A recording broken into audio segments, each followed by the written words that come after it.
समय की बात है, एक खूबसूरत गांव में, जहां पहाड़ों के बीच हरियाली और प्रकृति की सुंदरता से भरा हुआ था, वहां दो अच्छे दोस्त रिया और रोहन रहते थे।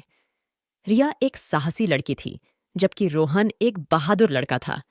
ये दोनों अच्छे दोस्त थे, हमेशा मस्ती और आनंद की तलाश में। एक सुनहरे सुबह रिया और रोहन एक जादुई सफर पर निकलने का निर्णय लिया। उन्होंने कुछ नाश्ता बनाया, अपने पानी की बोतलें भरीं और गांव के पीछे वाले जंगल में निकल पड़े।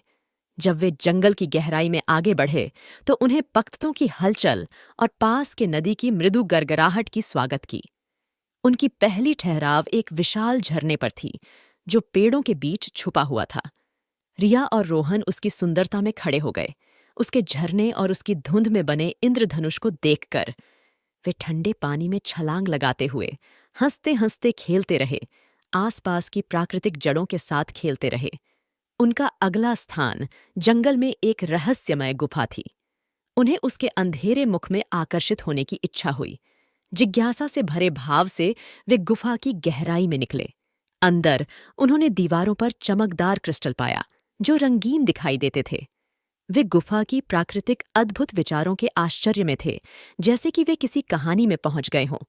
रिया और रोहन ने कहानियां बांटीं और गुहा में चिपके रहे।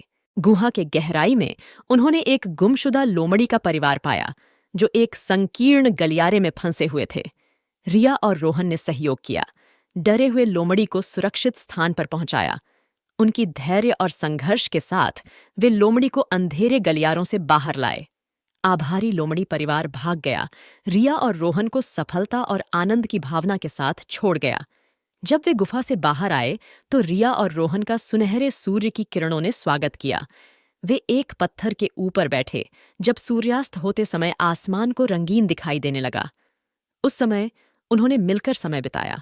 उनके दिल धन्यवाद से भरे और उनकी आत्मा उनके जादुई सफर से ऊंचाई पर उड़ान भर गई।